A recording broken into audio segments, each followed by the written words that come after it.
Reconnais dans ton cœur que l'Éternel, ton Dieu, t'éduque comme un homme éduque son enfant.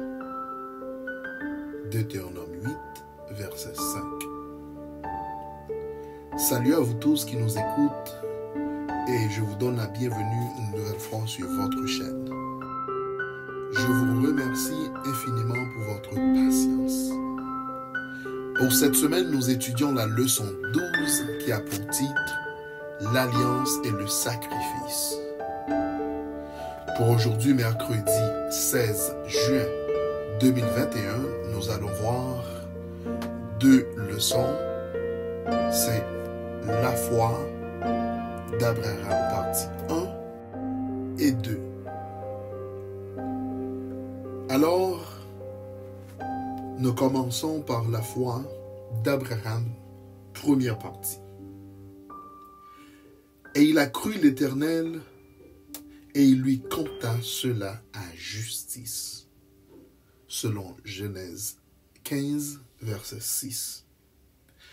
Ce verset reste l'une des déclarations les plus profondes de toute l'Écriture. Il aide à établir la vérité cruciale de la religion biblique, celle de la justification par la foi seule. Et il le fait bien des siècles avant que Paul ne l'écrive des Romains. Tout cela a prouvé que depuis l'Éden, le salut est toujours venu de la même façon. Le contexte immédiat du verset nous aide à comprendre à quel point la foi d'Abraham était grande, croyant en la promesse de fils de Dieu malgré toutes les preuves physiques qui sembleraient rendre cette promesse impossible. C'est le genre de foi qui se rend compte de sa propre impuissance. Le genre de foi qui exige un abandon complet de soi. Le genre de foi qui exige une soumission totale au Seigneur. Et le genre de foi qui aboutit à l'obéissance. Telle était la foi d'Abraham. Et elle lui a été comptée à justice. Pourquoi la Bible dit-elle qu'elle lui a été comptée ou attribuée à justice? Abraham était-il lui-même juste au sens de la justice de Dieu? Qu'a-t-il fait peu de temps après que Dieu l'ait déclaré juste, qui nous aide à comprendre pourquoi cette justice lui a été attribuée par opposition à ce qu'il était lui-même en réalité.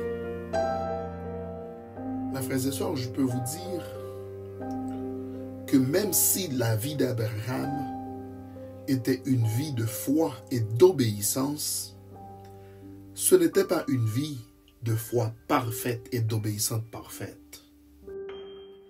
Il a parfois fait des preuves de faiblesse dans ces deux domaines. Est-ce que cela ressemble à quelqu'un que vous connaissez? Tout cela mène au point crucial à savoir: la justice qui nous sauve est une justice qui nous est comptée. Une justice qui nous est imputée. Cela signifie que nous sommes déclarés justes aux yeux de Dieu malgré nos fautes.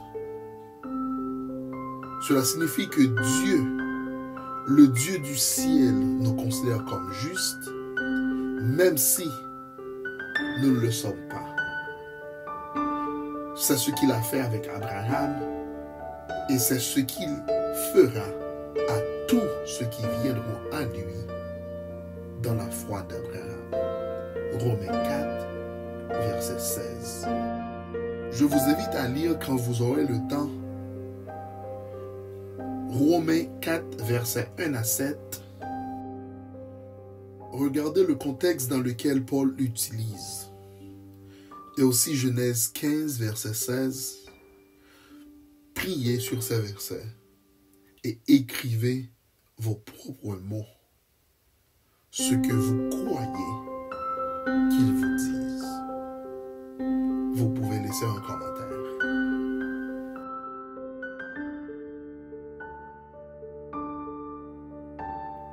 Maintenant, nous passons dans la foi d'Abraham, deuxième partie,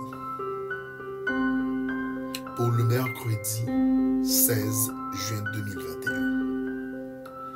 En regardant à nouveau Genèse 15, verset 6, on peut voir que diverses traductions ont traduit le terme compter. Hébreu comme hasab, par considérer, ou computer, ou reconnaître. Le même terme est employé dans d'autres textes des livres de Moïse.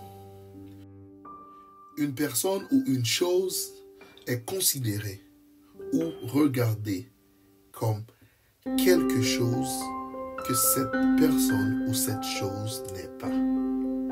Par exemple, dans le livre de Genèse 31, verset 15, Rachel et Léa affirment que leur père les considère, qui veut dire regarde ou compter comme des étrangères, bien qu'elles soient ses filles. Et aussi, vous voyez que la dîme du Lévite est considérée ou regardée ou comptée comme s'il s'agit du blé de l'ère de l'abattage, bien qu'il ne s'agisse pas évidemment du blé. Dans le livre Nombre 18, versets 27 et 30. Alors je vous pose cette question. Comment l'idée de considération est-elle exprimée dans le contexte des sacrifices? Lisez Lévitique 7, verset 18 et Lévitique 17, versets 1 à 4 pour répondre à cette question par un commentaire. Dans la version de Louis II, on utilise le mot imputé pour traduire hasab. Si un sacrifice particulier, par exemple offrande de paix, n'est pas consommé avant le 3e jour, il ne sera pas agréé. Il n'en sera pas tenu compte à celui qui l'a offert. Lévitique 7, verset 18. Et aussi, Lévitique 7, verset 18 parle d'une situation dans laquelle un sacrifice est considéré au profit du pécheur, qui ne se tient pas alors devant Dieu justifié. Dieu considère le pécheur comme juste, bien que l'individu soit en fait injuste. Alors, attardez-vous sur cette merveilleuse vérité selon laquelle, malgré nos fautes, nous pouvons être considérés ou comptés comme justes aux yeux de Dieu. Écrivez dans vos propres mots votre compréhension de ce que cela signifie pour vous, par un commentaire. La grande vérité, celle d'être déclaré juste, non pas à cause des actes quelconques que nous pouvons faire, mais seulement à cause de la foi en ce que Christ a fait pour nous. C'est l'essence de l'expression, la justice par la foi. Cependant, ce n'est pas que notre foi elle-même nous rende justes.